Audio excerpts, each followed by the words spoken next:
when I first saw this picture, it was in 1995. I was sitting with my grandfather and we were watching the news in TV.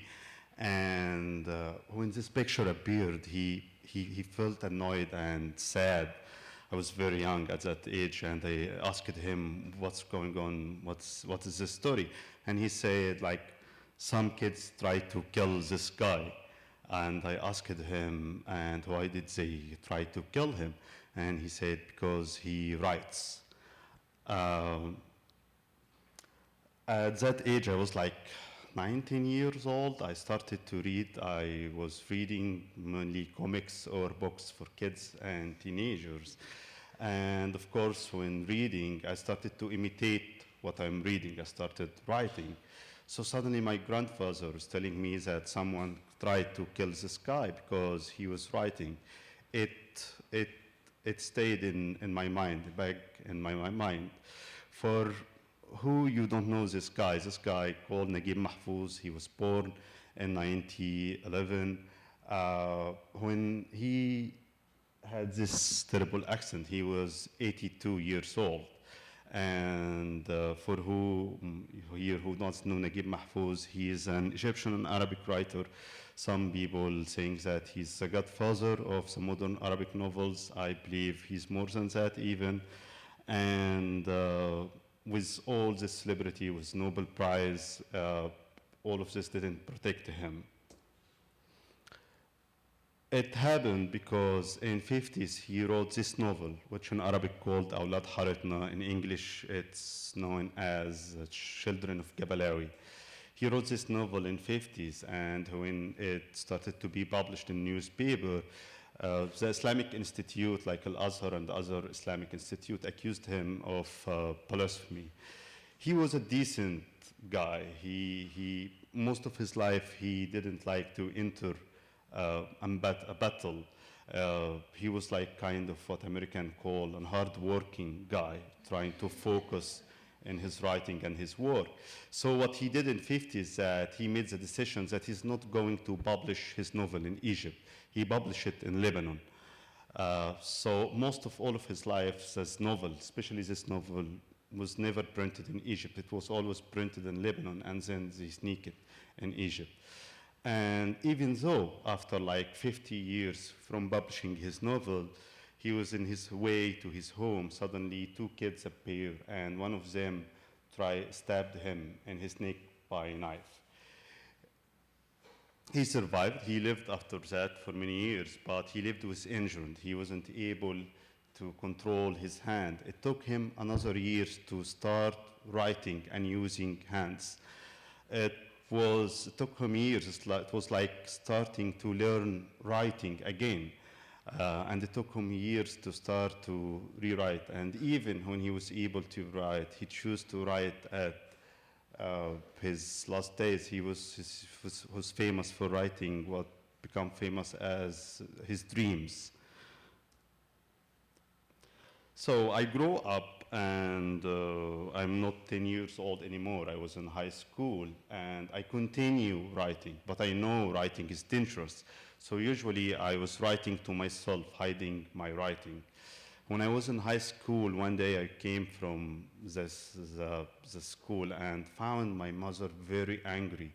She found some of my diaries, and she got angry because she saw some sex and blasphemy in this writing. And she didn't know what she's supposed to do. She's just like, you cannot write in this way in this house again. So what I did back then is that I become very cautious about my writing. I started to hide my diaries even sometimes out of the house. Then I discovered the internet, I discovered the blogs, and I started back then to use many nicknames. I still, until now, sometimes publish things under other nicknames on the internet. So it goes on. I published my first novel in 2007, which called Rogers, and then after a while I published my second novel, استخدام الحياة, Using Life. I published it in 2014, but like I finished it in 2010. It took me like 7 years, and not writing it 7 years. And believe me, when writers saying, yeah, it took me like 10 years of writing this book, it's not about like the whole 10 years. It took me 7 years because it include comics. So basically, the novel was mixing between writing, text, and comics.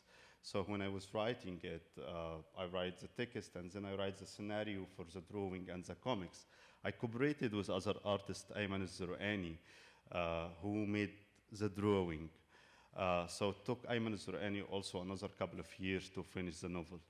Basically, the novel was about Cairo. It was about friendship and love, which is usually the main themes in my work. It's about love or friendship.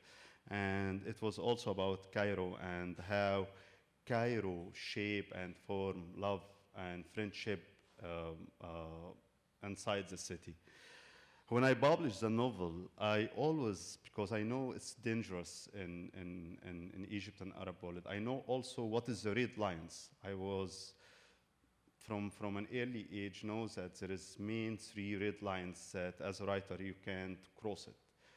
The first red line is the religious mythology. It's not about religious. You could talk about religious fairly. You could talk about, oh, Islam is moderate, Islam is extreme, whatever. So this is like kind of logic debate. But you can't come close to the Islamic mythology. This is a dangerous line. And if you try to come close to Islamic mythology, you will end to Salman Rushdie. So what Salman Rushdie tried to do, he's tried to use all this legend and Islamic mythology inside an Islamic fantasy inside his novel, which has created the whole scene story that we know about Salman Rushdie. The other things also that you can't come close is the national identity imagination. So you could talk about politically flared in Arab world. You could say, well, Gamal Abdel Nasser was good, was bad. You could talk about political, but you can't talk about like the imagination and the mythologies that created the national identity. So in Arab world, most of Arabic countries being created during the colonialism era, and creating a national identity, it means cooperating between an army, people who are holding weapon, and intellectual, people who are holding pen. And this is what happened in most of the Arabic world. It was intellectual who provide the emanation. It was the writer who came up and said, no, we are not blah, blah, blah. We are X or Y, and we have our own history, and we have our and then they create songs, they create novels, they create text, and they create imagination, and people will start to feel relate to this kind of music, to feel relate to this kind of stories, and the army will use his power to support all this. So you could talk about political, but you can't come close to this established mythology. So for example, let's say you could write novel, for example. So for example, let's say Gamal Abdel Nasser. Gamal Abdel Nasser was a general who was a president for Egypt for decades, and he also has a huge impact on other Arabic world. So you will not ever find an bad image for Gamal Abdel Nasser in any Arabic novel. You will find in some Arabic novel, you will find like there is some critic to Gamal Abdel Nasser policy, but no one is making fun about Gamal Abdel Nasser. And until now, you can't make fun about Gamal Abdel Nasser. You can't come, for example, Gamal Abdel Nasser has this weird relationship with his army general. You can't come up and say, write story about, well, Gamal Abdel Nasser and Abd Hakim Amir was gay, for example, or they had a love relationship. This is a red line and people will get angry. You could say, well, I don't like Gamal Abdel Nasser political, and yeah, we can go with that. But starting to tickle the national mythology is dangerous. The other thing was also, the third red line is sex. And of course, the Arabic literature has a huge heritage in sex and talking about sex and blah, blah, blah. But when you are writing about sex, you should write a love scene. Usually sex will be included in the Arabic literature as a love scene or as a metaphor for raping or whatever. It's always a metaphor. And when you are talking about sex, there is a set of words and metaphor, you only have to use it. So usually when you are reading an Arabic text, it's like, the text is nice and everything is lovely. Suddenly when we came to the sex, you feel like you entered an fruits shop. So suddenly they are not talking about sex. They don't mention the sexual organs names. They will say he catched, he squeezed her apple, and he get out his banana, and blah, blah, blah. Because basically you could talk about sex, but you can't use some words and language, which for decades and century it's okay to use, but suddenly starting from 19th century, it was banned from using. People look to it as it's like straight words. It's not allowed to be in the intellectual language. So we published the novel, and when we, in our way in publishing the novel, I know that it could tickle some issues, but I was seeing myself as part also of another Egyptian writer generation who are trying to use different language or trying to tickle some ideas. And I thought to myself, and I always try to put my writing in what we call like kind of intelligentsia circles. And I choose this place because it's safe, because if my work went out too wide, it will create some debates and it could be dangerous for me. So when we publish it, for example, we made this exhibition in a place called Mutrar, which is also kind of alternative art gallery. And I thought like, yeah, people like the novel, some people didn't like it, the normal thing. And I thought everything will pass. So it was published in 2014, and after it was published, I was in Sinai, south of Sinai, in the beach in September 2014. And suddenly I received a phone call from my editor-in-chief. I used to work as a journalist back then in Akhbar al-Adab. And he called, he said, we just received an announcement from the prosecutor, and they are summoning you to come to do an investigation. So we discovered that what happened, a chapter of the novel being published in a newspaper, and a guy read this chapter, and he went to the police station, and he said, I read this chapter, and it hurt my feeling. It affected my blood pressure, and it make me faint, and it make me throw up. So he accused me of like hurting him. So usually in such cases, what we used to do is like it will go from the police to the prosecutor, and the prosecutor will like disclaim it. But what happened, the prosecutor decided to take it up. It was part of like a new regime that was establishing the rules. Sisi was in power. It was his second year in the power, and they want to establish a new rules. They want like to finish and to control what they believe it's the chaos that the revolution created. So we went to the prosecutors. My lawyer advised me not to go to the prosecutor. The prosecutor moved the case to the court, and we went to the court. So my lawyer decision back then was trying to make the case under the cover. We said, okay, we are not going to contact the media, we are not going to talk with them, and so on and so on. But suddenly the prosecutor himself, they published the news about the case. And they publish it because they want to appear as the guard for the society ethics. They want to appear as like the good guys who are protecting the society from poison and from sex and blah. So we went to the court. So we found ourselves there is a battle in the court and there is a battle in the media. So what we did is we tried to approach other writers and other intellectuals to show their support. And I was surprised, I was shocked personally back then from the solidarity that I received. Even like writers who usually we didn't disagree, they showed their support and solidarity. So we asked the court to invite some expert writers to give their testimony. So the case basically was about this. So the prosecutor was saying, this is pornography, and we were saying, no, this is not pornography, this is literature. So we invite several writers. One of them is this guy who's right here. His name is Sunal Ibrahim, and remember this name because we are going to talk about this name after a while. And they came to the court and said, no, this is not pornography, this is literature, and so on. We thought the court is going to find me guilty and will make me pay fine. So usually in such cases, all over the Egyptian history, none ever sentenced because of these things. Like even guys or people who will arrest them because they are selling pornography or even children pornography, they will make him like pay fine, which will be like $100 or something like that. So we thought like the worst scenario, they will fine us. But for surprise, the first degree court acquitted us. She found me non-guilty. We were surprised, but it was good news.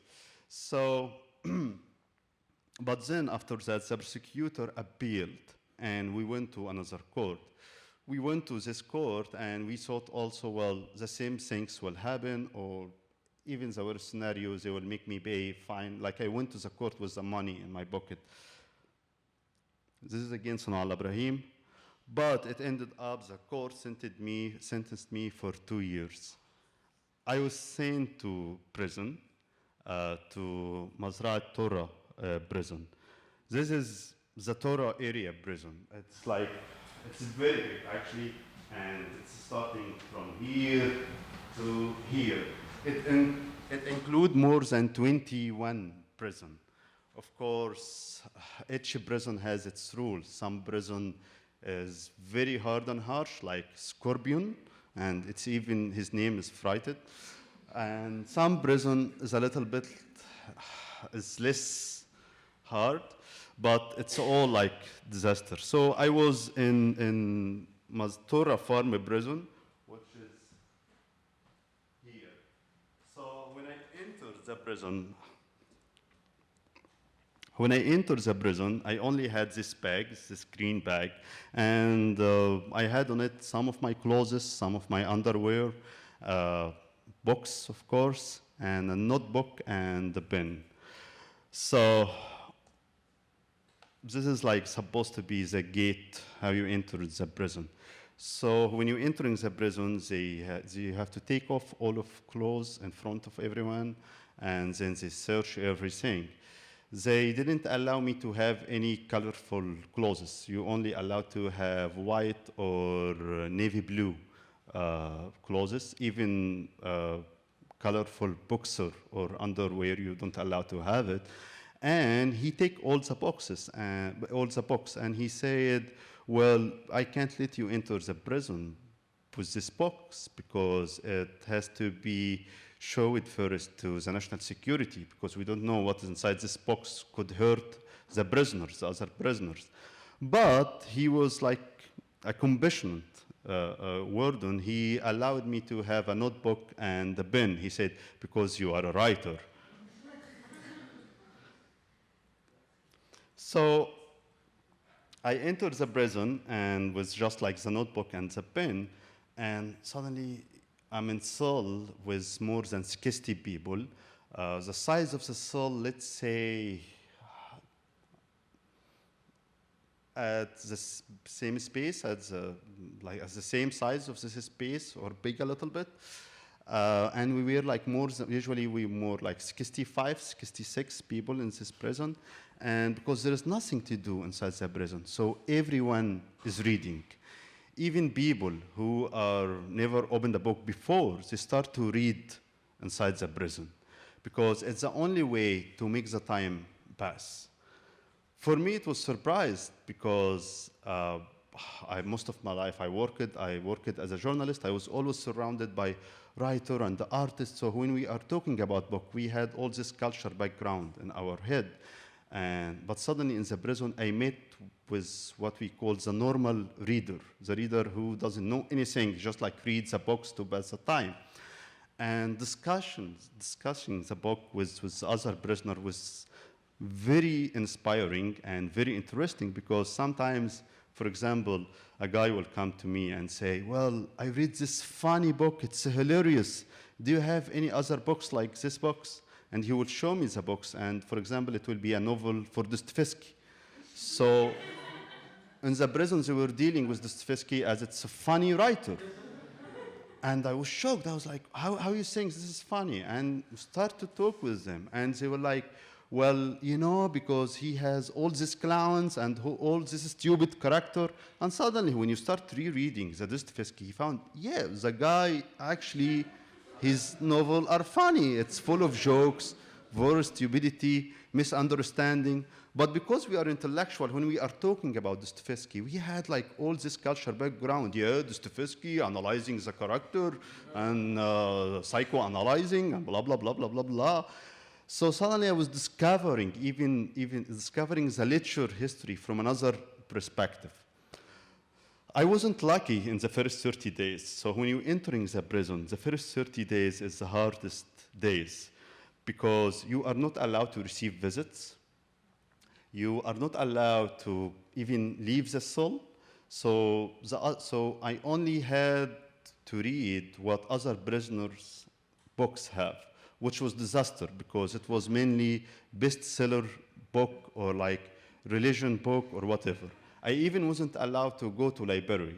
So to know, like in every Egyptian prison must have a library, thanks to the American and thanks for your money, because most of the prisons in Egypt are depending on American money and European money. They take the money and they build the prisoner. And in the last couple of years, they even get upgraded. So now they don't build the prison by themselves, but they take the prison and they give it to the American companies to go to Egypt and they build a prison, which is a disaster, because suddenly we have the new prison is horrible because it's built on the American rules. So for example, to talk about the visiting rooms. So usually the prisons that I was in, it's an old prison. You enter the visiting room and we are sitting next to each other. I'm able to hug my mother, to hug Yasmin, to talk directly. But in the new prison, you enter and there is like this American glass wall and we talk by phone, and even sometimes you enter the visiting room and it's glass wall and you can talk with the others. So, but thanks again for the American money, we have a library in the prison. I wasn't allowed for the first 30 days to enter the library, and then I was allowed to enter the library. What you are seeing here is the prison library card. So each book in library, in the prison library, must have this card, which will have the book name, the writer, the number of the book, and it must have this stamp. This is a stamp for the prison library department. So it must be approved by the prison library department.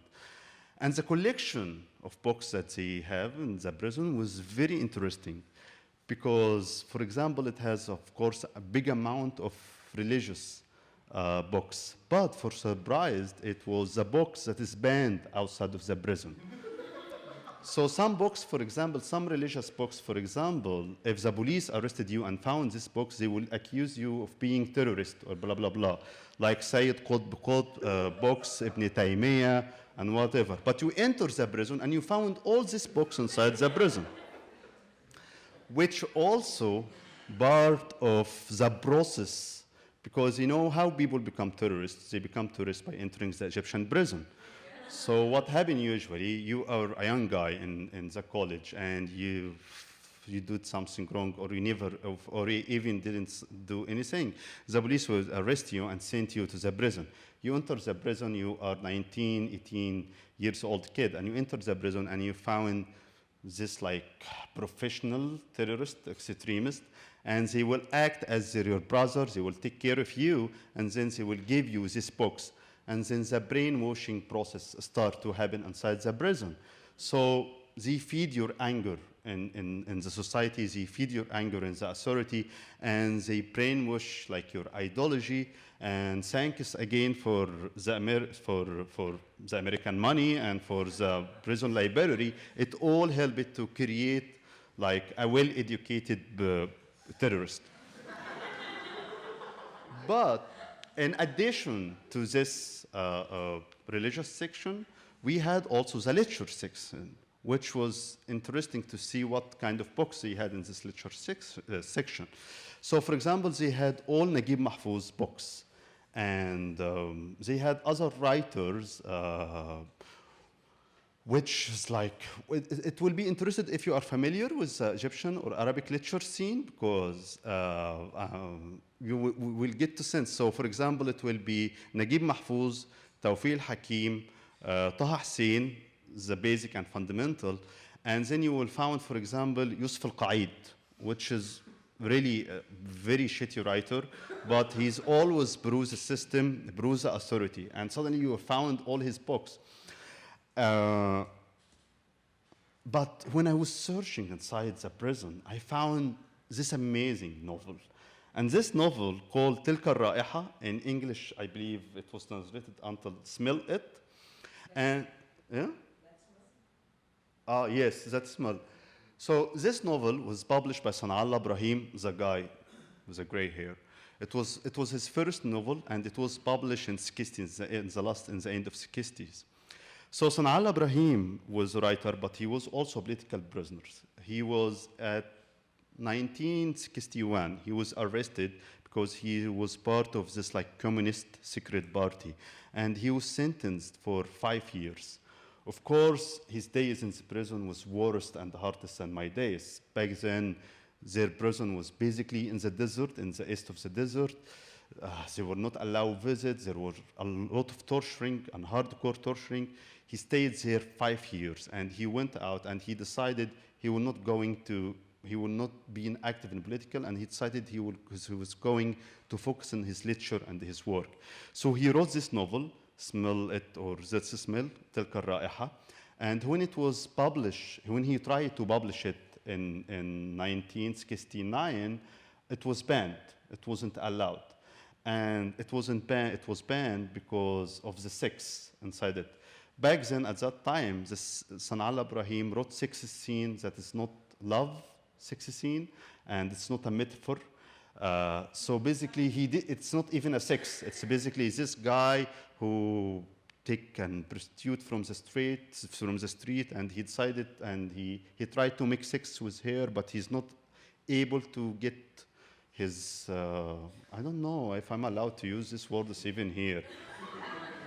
So he was not able to get his things up, and that's it. But the authority back then thought it's dangerous to publish it. Even the culture minister, he called Sana'allah Ibrahim, and he mocked Sana'allah Ibrahim, said, so are you like your main character can't get your penis hard or blah, blah, blah? So this novel was banned in the 60s, and it was even in 70s published for the first time in Lebanon, which was the edition that I read before I entered the prison. But when I found this novel, I thought, yeah, I love this novel. I'm trying to reread it. And when I was rereading it, I discovered that the edition that I read before, it wasn't the complete edition. And this edition inside the prison, it was the complete edition, the first complete edition. So I was shocked. It was impossible to find this edition back outside of the prison, but suddenly I found it inside the prison library. I know it's funny, but we are going to it after a while. So it was interesting to find how all the banned books, and also very weird to find all the banned books outside of the prison suddenly inside the library of the prison. But they were like, okay, it has the stamp, so it's fine. But I read like most of the books inside, as I mentioned before, most of books inside the library. It's like the fundamental literature, and most of it I read it before entering the prison. So finally, after 30 days, when I was allowed to receive visits, my friends started to send me books. My family started to bring me books. So the warden, the police officer, has to check all the books. And he say some books he will allow to enter, some other books he will not allow to enter. So for example, any books that had my name, it was not allowed to enter, even if it's not my name. So for example, Czech Polonek, I pronounce the name right, the American writer, Fight Club writer. Yeah, Czech Polonek. So one of his novels, for example, called The Last Survivor in English. So in Arabic, it's Nagi al-Akhir. And my name in Arabic is Ahmed Naji, which is the last survivor. So if you translated the name in Arabic, it's similar to my name. So the police officer looked, no, this is impossible to have it. Told him, why? It has your name on it. You can't have it. Some other books, some books, it will look weird to him. He was like, why you don't just bring like normal books like the other prisoners? I can't make a decision. So, for example, I remember one of the books was like a book that includes the letters between Hannah Arendt and Martin Heidegger. And the book cover had like this image of like kind of wall of prison or something and things like that. So he looked to this book was suspicious and he said, what is this book about? I told him, I don't know, I didn't read it yet. Yeah, but like, what is about? It's like spying and escaping from prison and stuff like that. I told him, no, just like love story between two guys, and they wrote a lot of letter to each other. He said, it's look big. Like, how did they wrote all this letter? I said, well, they didn't have WhatsApp back then. So after a while, what I discovered after a while is that the police officer used one of the other prisoners, and this prisoner, his job was like to look on the book and to decide to tell the police officer what is the book about, so the police officer could make his decision. After a while, I bribed this prisoner. I bribed him by Haruki Murakami because this other prisoner, he was reader. So once time I was talking with him, I told him, have you read Haruki Murakami? He said, no, what's this? So I told him, so we have a book for Haruki Murakami. It was his novel, IQ 84. And in Arabic, it was published in 3 books. So he read the first book, and he said, well, this is an amazing novel. Where is the rest of it? Told him, I could order it for you, but you have to allow all the other book. He said, it's not my decision. I have to tell him what inside the book. I told him, okay, which kind of book he allow or which kind of book it doesn't allow. He told me, he told me that any books about sex, you are not allowed to have it. Okay, we had another prisoner, Ala Saif, and he said, and with Ala, any books with political, he doesn't allow to have it. I told him, okay, easy. Any books including sex, told him it's for Ala. Any books including political, told him it's for me. So after a while, we reached this deal. It was interesting also to see like how people inside the prison, after reading, they start to write. Because usually prisoner feel like, I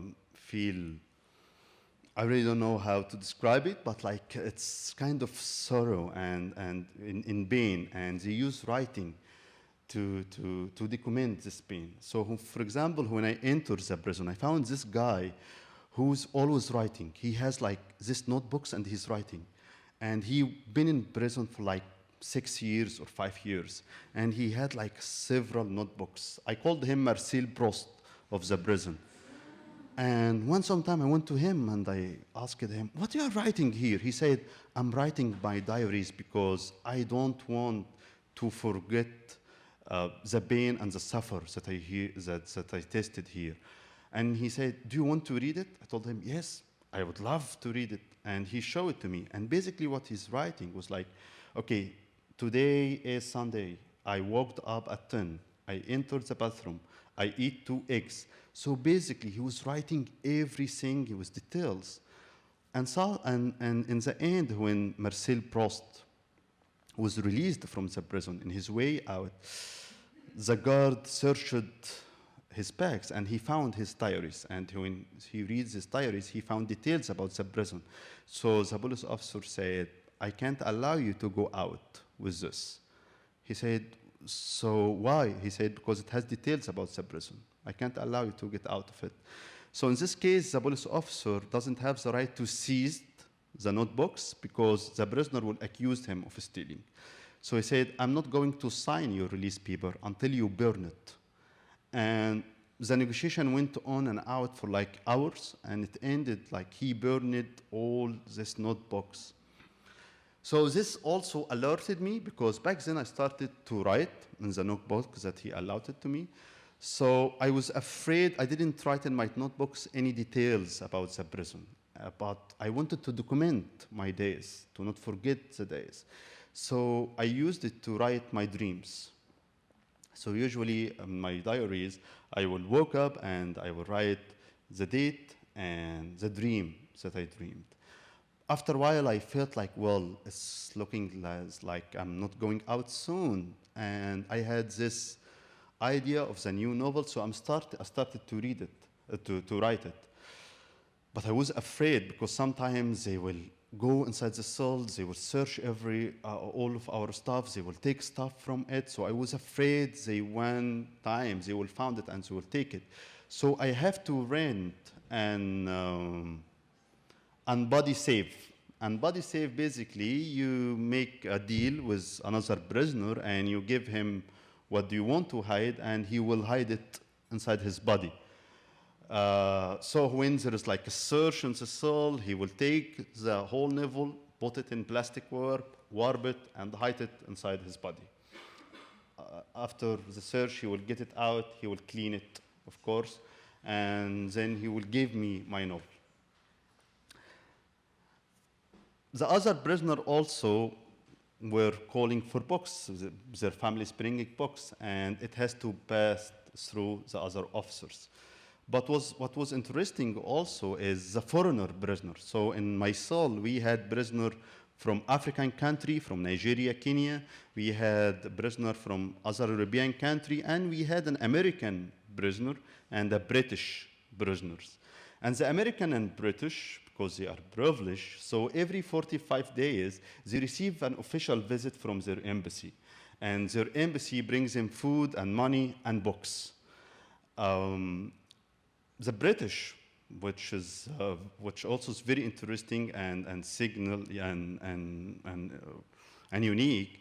So the British embassy and the British government, they had this special magazine for British prisoners who are present outside of England.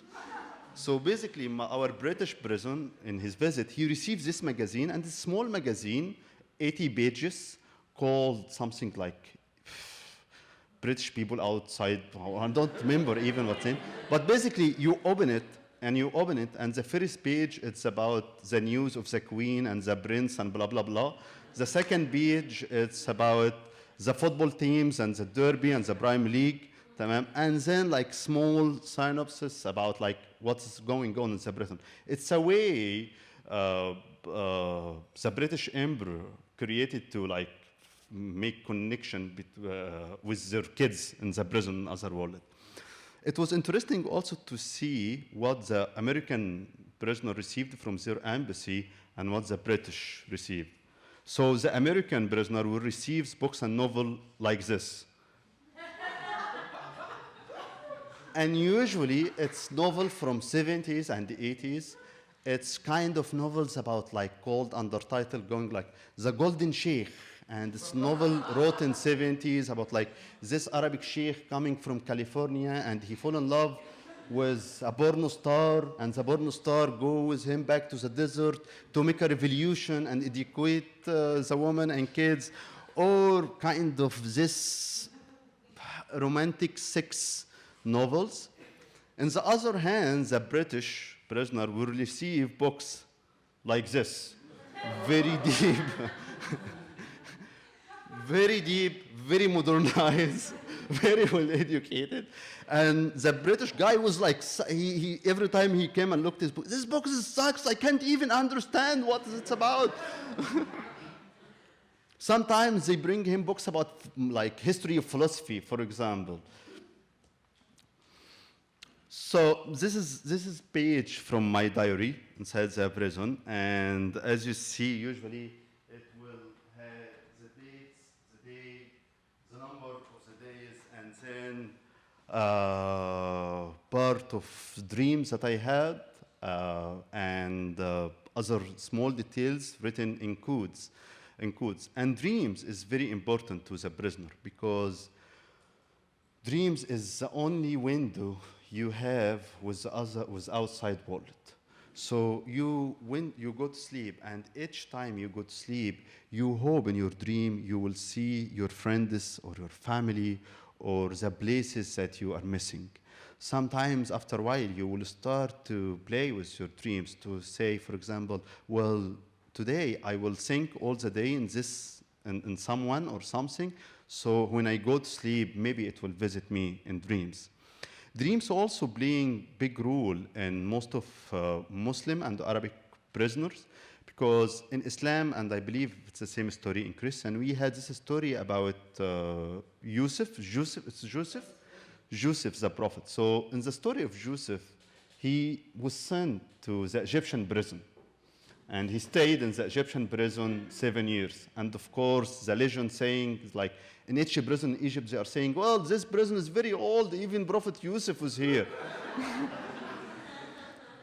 But the saying about Prophet Yusuf's story, that he get his way out of the prison because of the dreams.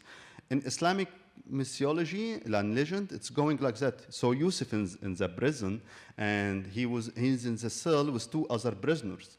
The prisoners had a dream, and they told him a dream. And after telling him a dream, he started to predict what's going to happen to each one of them.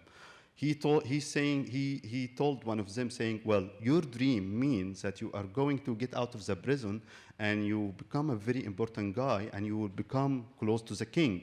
And when this happens, please don't forget me and tell the king about me. And the story goes on that when the king had a dream, he was puzzled by this dream. So he told his advisor, and suddenly the advisor remembered Yusuf. So they summoned Yusuf, and Joseph come, and he told the king what is his dream about, and that's mean 7 years you will not have like food, or the water will be low in the Nile, so you have to take care, and he predict everything. So this is the way Yusuf got out. So as a Muslim prisoner, or even like a Christian or Arabic prisoner, you believe that one of the hopes you have to get out of the prison is the dreams. And because I had some knowledge about like how dreams work, I started to offer a prediction and explaining for others. So people will wake up in the morning and they will come to me and tell me their dreams. And the thing about like explaining the dreams, it's just the language that you use. So you have to tell them, yeah, well, take care. How about how is your daughter? These dreams mean you have to ask about your daughter. Whatever, like the dream is observed. Like you know his story, you know his case. So when you are telling his dreams, like you just like have to analyze the symbol a little bit. But because I started to playing this rule, everyone in the prison started to trust me. And also because sometimes you will tell him like 10 or 20 sentences, like 3 of them, he will go to the visit and ask about something, and yeah, this is what Ahmed Naji told me. So suddenly, after a while, I become an holy character in the prison. But it's also like reflecting all these ideas that I had before about the dreams and about the prison, and it led me to my text, the next book that I'm working on now. So this painting is Yassin Mohamed painting. You could see it here also. Yassin was a prisoner. They captured him when he was like 19 years old, and he was sentenced for 3 years. He wasn't a writer, he was an artist, although he didn't learn art. But when he was in the prison, he started to draw these amazing paintings. I didn't know Yassin before entering the prison, but after I went out of the prison, he was able to sneak some of his drawing like this. And suddenly, when I saw it, I said, this is it, because like it's exactly how the prison looked. But Yassin always like add like all this color and the flower. So it's make it wonderful. It's like you look to the picture and say, yeah, I want to live there. But it's more disaster like. But he just like was drawing the reality, but adding a color for and creating also a window, a dream inside this reality. So usually this will be the kitchen inside the cell. So you only had, and heat oven, forn Harari. You are not allowed to use gas or fire, and all the other stuff that you usually use for cooking. This also one of Yassin dreams.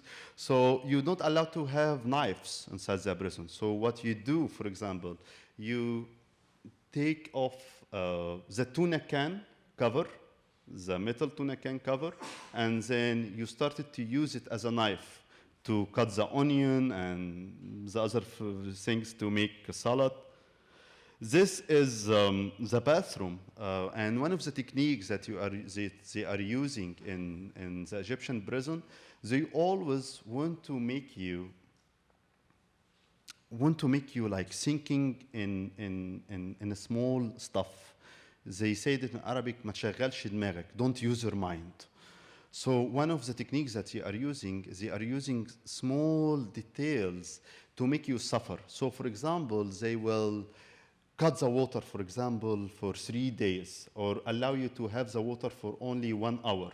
So you imagine you are in cell with 66 people, and you are waiting this hour for the water to come, and then you save the water like this, and this will be your water source. This also, the bathroom. Usually in some prisoners, you are not even to have a door for the bathroom or anything. Another painting by Yassin.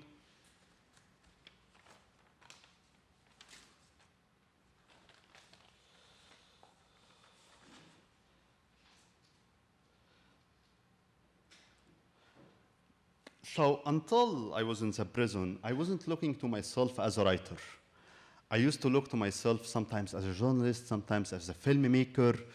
I'm writing, but like I didn't see myself as a writer. I didn't see this like the main purpose of my life until a small accident happened in the prison. So we had this guy, and we are going to name him Mr. X, and he was an horrible and awful guy. He was like the horrible guy. I mean, he was accused of stealing $400 million. $400 million. And he kept saying, no, they are just like 200 million. Okay, like, return the money and go out. No, I'm not going to return the money. And he did all this under his father's name, which was like 77 years old. So they first arrested his father, and then they arrested him. So it was him and his father. And one day, his father, who's like a very old guy, he has a heart attack. So everyone in the cell were trying to help him. And this guy, X, he was staying, smoking his cigarette. Never, like he even didn't move close to his father when he's having heart attack. But one day I woke up at the night, and I went to the bathroom, and I found Mr. X crying like a baby. It was the first time to see him crying. So I was worried. I went to him. What happened? Are you okay? Are you fine? Something to the case? He said, no, everything's fine. I just been reading this novel. What novel you are reading? He said, I just read novel called في قلبي أنثى عبرية. It's very romantic, silly novel, Islamic romantic novel. And said, and so heartwarming, and it affected me. I can't control my feeling. I left it on my bed because even when I looked to the cover, I started to cry again. I was shocked. I was like, what novel? What are you talking about? Yeah, have you read it? You have to read it. It's like, I can't stop crying. I even like, when I look to the cover, I cry. You have to read it, Mr. Ahmed. Of course, next day he came and he gave me the novel. I couldn't read it. It was so bad. But suddenly I started to think, what is the hidden power inside the lecture and inside the writing that could reach and affect a guy like this? I mean, this guy, he was smoking his cigarette, watching his father, 77 years old, dying, and he didn't move a bit. But suddenly, because of reading a novel, he's crying like a baby, and he's escaping into the toilet. So suddenly, and at this time, I started even to question myself. I was like, I mean, it was after like 9 months inside the prison, and I was like, does it worth it? Why I wrote this novel? Does what I do worse what I did? Why even I did it? I even had this a very weird conversation. One of the police officers in the prison, he read my novel and he liked it for some reason. And one time I was going to the visit and he saw me and he said, well, you stay here. I thought they are going to get you out. I said, no, I'm still here. He said, you know what? Do you know English? I told him a little bit. Said, well, you have to write about English. Your writing is amazing. But why you are writing in Arabic? These people, this culture, they don't deserve the writing. It's an awful culture, an awful language. All of us, it doesn't deserve to write in Arabic, and when you go out, you must write in English. So even that, I was like, there was many things and many details make me question my purpose, what I did. I started sometimes and many times to regret what I did.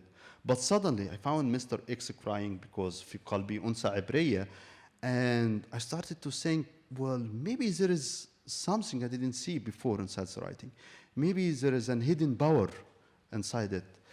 And after thinking a couple of weeks, I thought, well, screw it. I'm in the prison because I am I'm a writer. And suddenly, when I was like 31 years old, I make my decision to become a writer. This picture is like from what's supposed to be my next book cover called Harzim Kamkim, Written Evidence. And it's about reading and writing inside the Egyptian prison. I went out of the prison in December 2016. I married my wife, Yasmin, and then she got this scholarship in Syracuse, New York. The plan was to join here after that, but then I tried to leave the country, and I wasn't allowed to leave. The country. I wasn't allowed to leave the country, although legal. I'm a free man, but they didn't allow me to leave the country for a year and a half. And this year and a half was harder than even being in the prison, because like I had my wife and she was pregnant. She was living in the cold in Syracuse. She was crying on the phone. I was staying in Egypt. I wasn't able to work or publish anything. So basically, like I spent all my saving money that I made all my life. And even though like I had to, the hardest part was like I had to act as a Sisi lover. So I changed my profile picture to the Egyptian flag. I started to tweet and write something about long live Sisi, long live Egypt. Egypt is a great country.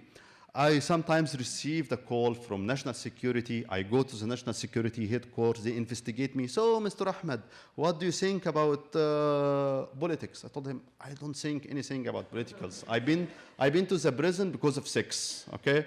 I'm here because of sex.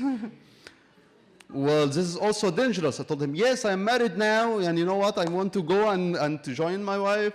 So it took me like a year and a half acting like a pimp for the regime and the authority until finally, even they didn't allow me. I was able to sneak, I was able to get like a short window for 1 week.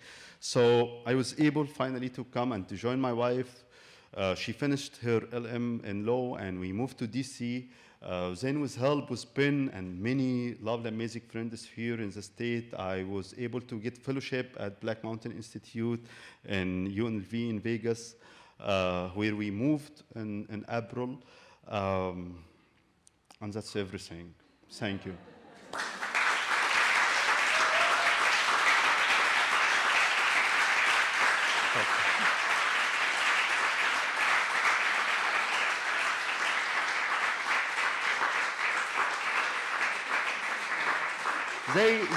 They said the plan, I believe I took a long time. I take more the time that I was allowed, so I'm sorry if I'm making anyone late. The plan was to have also time for questions. Do we still have time? So if anyone have any question here, I will be happy to answer it. And can I get a water?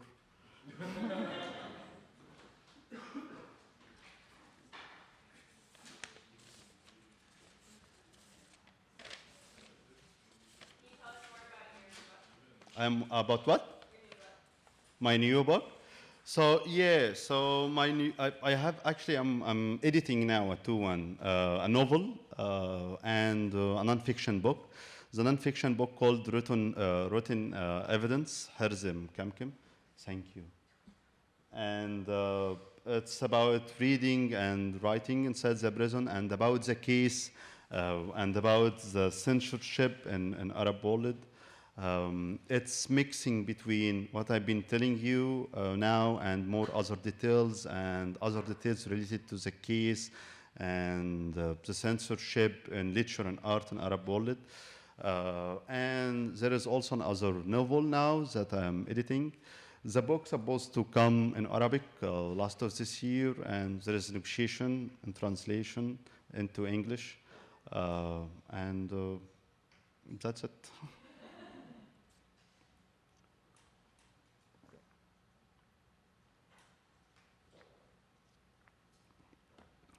Yes.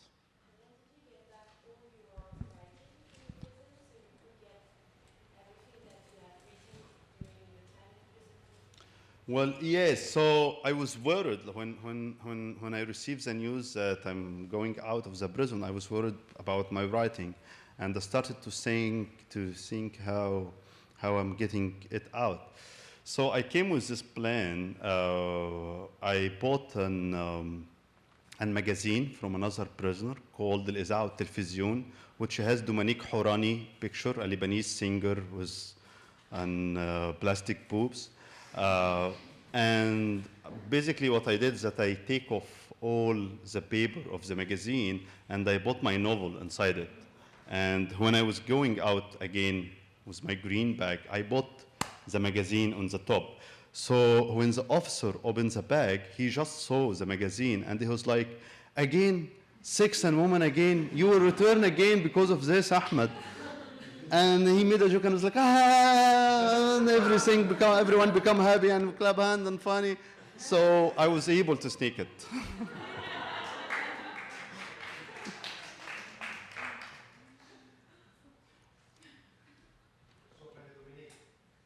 What?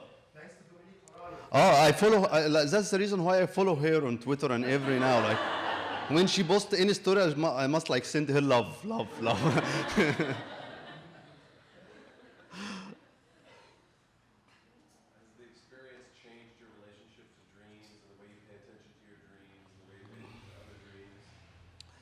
Well, it's changing, of course, and everything is changing. Like, as I was saying, I decided to become a writer inside the prison, but suddenly I got out and I'm not able to stay in Egypt, and now I'm here in the United States. And actually, this week, it's been a year here in the state, and because of the situation in Egypt, it's hard or even impossible to return back.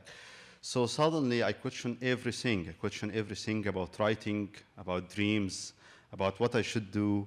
I am in this, I'm like suddenly I moved from the situation of writer in the prison to be writer in exile.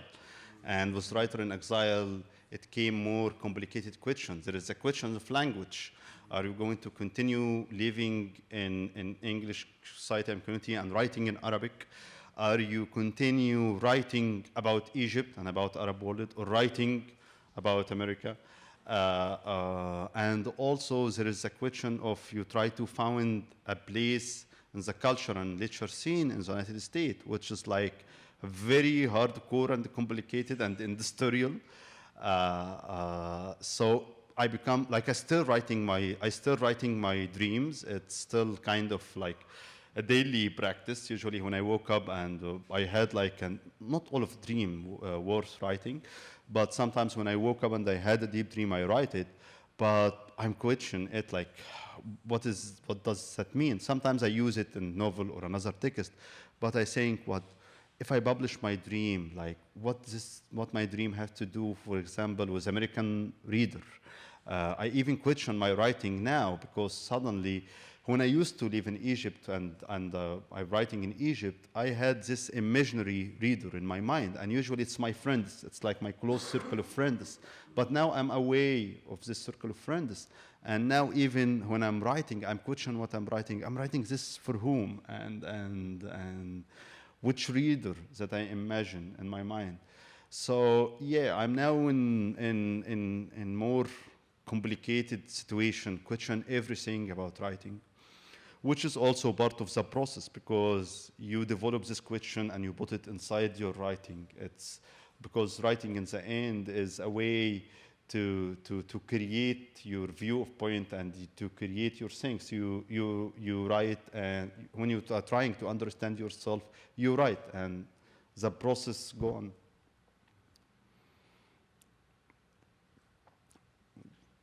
Yes?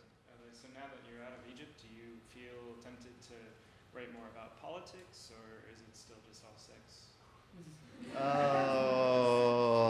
Well, now, no, it's like I still tweet and write sometimes about politics, but like I'm even living I'm living in the United States, but I'm not even free to write about politics. Actually, it's getting more complicated because suddenly you are living in the United States, so you are started to become connected to the American politics, and you're also connected to the Egyptian politics. And you worried because if you started to write aggressive about Egyptian politics, they could hurt. I still have my brothers there. They received phone calls. I still have family, so they could hurt them in a way of other. And in the other hand, I look to myself as an immigrant, and it's not like good days for immigrants in the United States.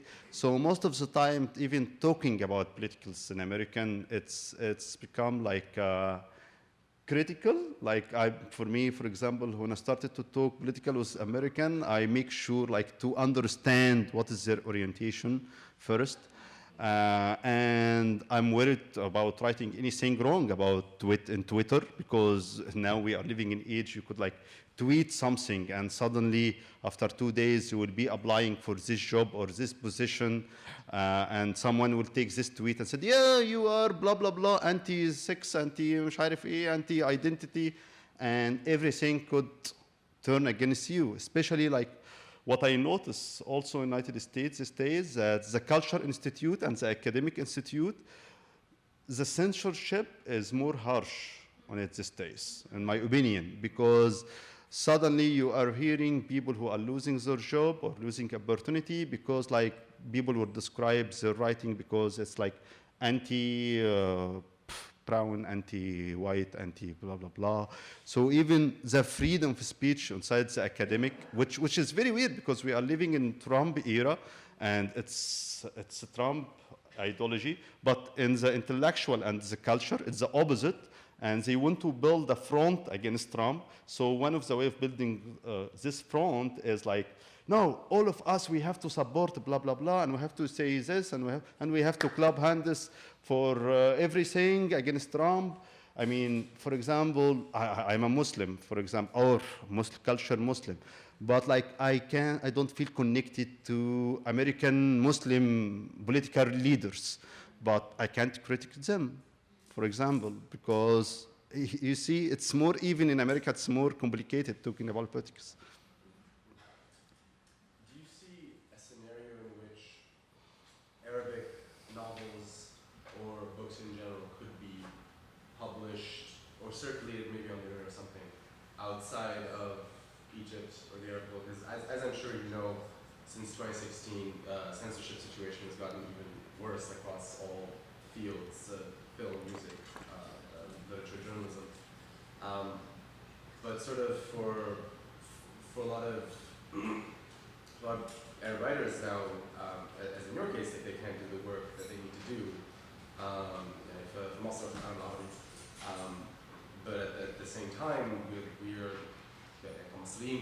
in desperate need of this content, not just politically, but also like aesthetically, to revitalize the novel, the literature, writing in general. Do you see, is there, I know there's no easy answer to this, but do you see a possibility in which there could be a way to produce content at the People will still produce, but this is not the problem. The problem is that we are living in an era that most of the Arabic intellectual, musician, artist, writer are living in exile. I mean, Berlin become the Arabic culture capital now. I mean, you go to Berlin and found all the writer, or the musician, or the artist. Berlin, New York, and it's not even about literature. I mean, even about music. I'm happy we have Hamid Sennu here from Mashrou' Layla, and even with Mashrou' Layla, suddenly, like for all the time, for example, Lebanon was described as like the freedom oasis, and suddenly, even in Lebanon, everything become critical and become red line, and like the space shrinking. So people will continue producing, but like it will be produced outside. They will starting to lose control to the Arabic audience, and this create a huge problem for the audience and for the creator, for the musician or for the writer. Because sometimes, okay, so you are living abroad in Berlin or whatever, and you keep writing in Arabic, but you are not allowed to go there. And sometimes after a while, you will lose connection. You are talking about society and about a country that has become only in your imagination, because society develop and changing, and you are seen, of course, happening in Cairo and Lebanon, but under the cover, of course, but because you are living in exile, you are not connected to it. And this creates a desperate situation after a while. So people will start producing, but like because of exile, it will become more vivid and more, I don't know, we'll see. Maybe I remember you mentioned how this experience also helped you stop hating prison literature, right? Did you say that at some point?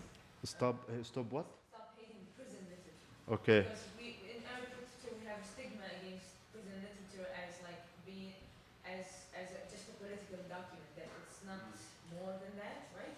And then of course in the West when we talk about imprisoned writers, there's also a limitation against them that they can only talk about persecution, not like, that's why I love this project, because it's beyond prison, or not beyond, let's say it takes a different way to talk about prison. Well, yeah, so in Arabic literature, and I believe in other literature, like there is an genre of like prison literature. But what I discover, and this is a funny story, Sanallah Ibrahim, he sent me a message, like my brother came to me and said, Sanallah Ibrahim asked me to give you like I don't know how to say it in English, alam kobia, like a special pen and a special paper that he used it to sneak it in the prison in the 60s. I told him why. He said because to use it to write. I told him I already have notebook and pen. But Sanallah Ibrahim was like reproducing his prisoner experience, and he was like, give him blah, blah. So the thing is like, most of the time, the literature prison writers and artists in Egypt and Arab world, when they enter the prison, they enter it because of their political activities. So when you are entering as a political prisoner, you are not alone. You are surrounded by your political party. So the prison itself has become part of your political battle. You are in the prison, but you are sure that you are going to go out and we are going to take down this regime. So the prison become part of the political part. But in my case, I entered the prison and I was surrounded by 66 prisoners who I don't have any connection with them. Like, I wasn't able to talk with them. The first 2 weeks in the prison, I had to act like a normal guy. Like, I had to pray. I even like give a speech in Gum'ah prayer after a while because they were afraid. They said, okay, so you are a writer and you are here, so you are here because you are because of blasphemy and kafir? Yeah, blasphemy. Blasphemy, and infidel. So I had to act as a Muslim to gain their support and to deal with me in a normal way. So I feel like very lonely and strange, and suddenly I feel disconnected with all this heritage of prison literature. Like, I entered the prison and I had all this image in my head coming from literature prison. Yeah, we will have blah blah blah and we'll do, but suddenly everything was different. I was alone. People around me was totally different. They don't care about politicals. They put me in kind of special cell. Like, most of the people in my cell are being accused of stealing like $2 million or above. Like it used to be like the high prestige people. But this even was worse because I was surrounded by an ex-police officer, an ex-judges, an ex-businessman. Like I learned a lot of tricks. I learned, for example, how to make $1 million in 1 week. And the problem, like it's easy to make the money, the problem is to hide it. And usually all the people inside the prison, they catch them because they can't hide the money. So they catch you because of it.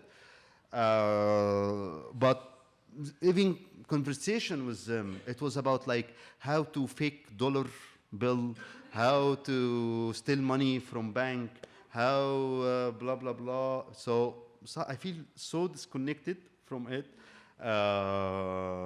And that's make me think in developing my text because I know it will be under the genre of Egyptian prison, but I was forced, like I feel the need to write it because I feel like what I've been experiencing is totally different. And what is weird also, like now in the Arab world, we are living in Arab, there is many young people and interesting people who are inside the prison, thousands and thousands in Syria and in Egypt and all other Arabic countries, but there is no modern prison literature.